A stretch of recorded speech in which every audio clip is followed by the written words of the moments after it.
You've tuned into another edition of The Break Room, a weekly conversation about how the City of St. Augustine works from those who do the work every day.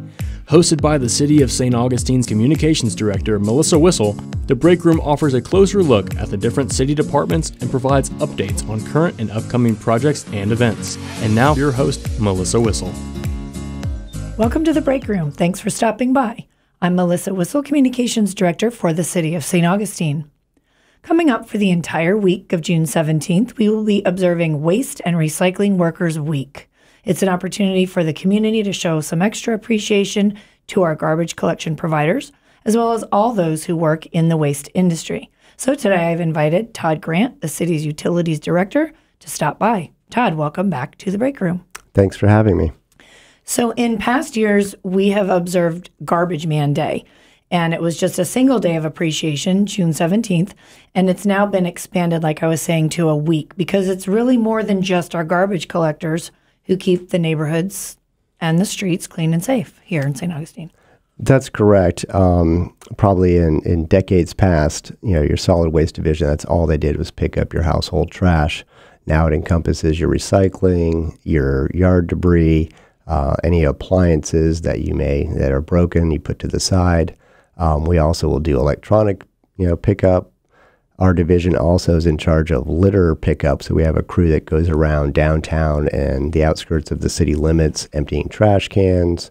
It also encompasses street sweeping to make sure that, the streets are free of debris and not getting in our storm drains. So it's much more than just garbage man collecting. Just the garbage man. And it's ongoing. There is a routine and a route and a cycle of street sweeping, like you were just mentioning. Trash day is Tuesday, recycling's Friday, yard debris is Wednesday. But it's constant. It never ends. Correct. It's a 7-day-a-week operation, whether it's residential or commercial. Our residential is 5 days a week, but the commercial, due to its nature, has to be a 7-day operation, and so we have staff that rotate in and out every weekend. And with you're talking commercial, residential, we see a lot of tourism downtown, a lot of activity. It's a lot to keep up with. We have the new Big Belly trash cans. We do. We have actually. Not so new. They're not so new. We have 10 pairs on St. George Street, which have been really great at eliminating a lot of the overflow trash.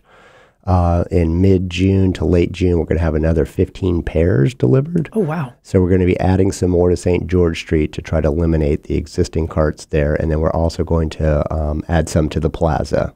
So We're really excited about that. It helps with our litter crew trying to keep up with the tourism downtown because they're the quote-unquote smart technology to where it will let them know when they're full and need to be emptied rather than going and physically looking inside them. And then saying, oh, it's not full yet. Let me come back in an hour. Right. So which isn't efficient. Yeah. A higher degree of efficiency and also less gas driving around. So they've been really nice, especially with the tourism.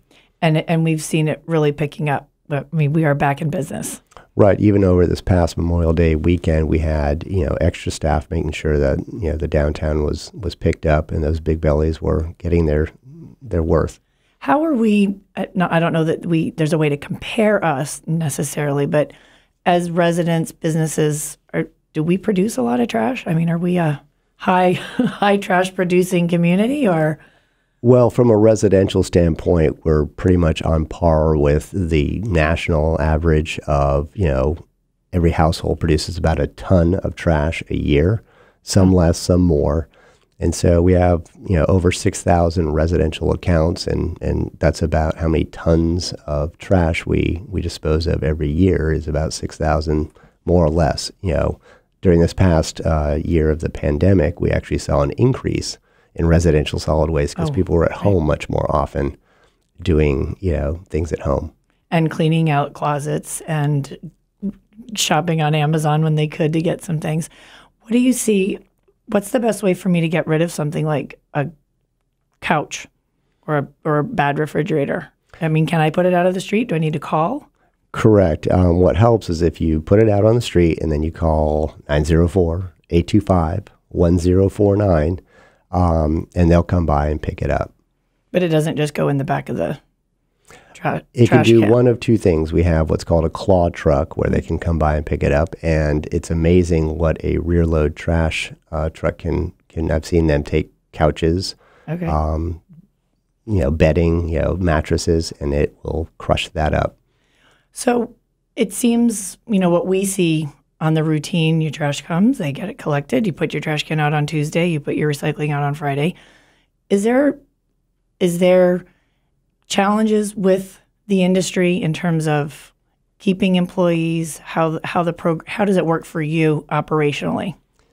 It's the solid waste business is challenging because we don't control the disposal price. And currently, for our residential collection, we have temporary staff on the back of trucks that are picking up the cans and disposing of them. We have found that the consistency of having this staff is inconsistent. Mm-hmm. And so we're looking at trying to make those positions full-time positions, so it's a little bit more reliable. It's also a little bit better to me, from the city's perspective, to have a full-time employee on the back of the truck, a little bit more personable. Also, with trying to cut costs, Rick Stevens, who's the manager at Solid Waste, has done incredible feats to try to keep the rates the same. Unfortunately, that's not a path we can continue down because, again, the cost per ton to dispose of it is not at our discretion. And our fleet is aging as well. Mm-hmm. And so technically your commercial and residential solid waste rates should be generating revenue to put into reserves so that you can purchase vehicles. Right. That's not happening. And so I've done a lot of analysis on our collection and disposal and the pricing per month of what it should be. And so I'll make some recommendations here in the near future that I'm sure will be well received. Well received. But in order to keep that level of service, we need reliable vehicles. We need reliable, staff on the back, and also, looking at this, if the alternative is to privatize. Let's have another. Let's just contract it out. Right. You don't have to worry about staffing. You don't have to worry about equipment. But you have to worry about customer service. We experienced this when we had a company that was taking care of our recycling. So if they missed a street or if they missed a block, or we had to keep up with it, we had to collect it. And then we had to keep up with the invoicing to make sure that they deducted that from our bill. Right. There's numerous cities experiencing heartache and complaints with a privatized system. If that's the will of the commission, so be it. But I will be a pretty hard advocate of keeping it within the city government. I think if you look at a citizen survey, solid waste ranks high amongst our residents. Customer love our workers on those trucks. And it's not something that we advertise, but everyone forgets. People sleep in or forget something. A simple phone call saying, "Man, I really forgot to put it out." We'll come by and pick it up. A private company will not do that. You're going to have trash for another week. Right. And, a lot of times if there's an extra bag next to a can, they're not going to pick that up. They're only going to pick up what's in the can. So there's a lot of cons with privatization as opposed to the pros of we don't have staff and we don't have to worry about equipment. Well, and like you said, by making those positions full-time, your employee now has a vested commitment in and pride in his or her work in being a city employee. Correct. The other problem with temporary staff is that you don't get the same ones every day. So there's a training curve, although it's not, highly technical, but there's some safety issues. There's, protocols that you want to make sure that they follow. So if you're constantly training new people, that's also a burden on existing staff. Right. If you're just now tuning in, you are listening to The Break Room. I'm Melissa Whistle, Communications Director for the City of St. Augustine. In studio today, I have the pleasure of talking with Todd Grant, our Utilities Director for the city. Switching gears a little bit, we have a few minutes left. We're talking about the workers and the worker week and the people doing the work, but we also are doing some initiatives of trying to go green. When we do our recycling events, we're always about Go Green St. Augustine. Can you share with us a little update on some of our green things or what you see in the community even?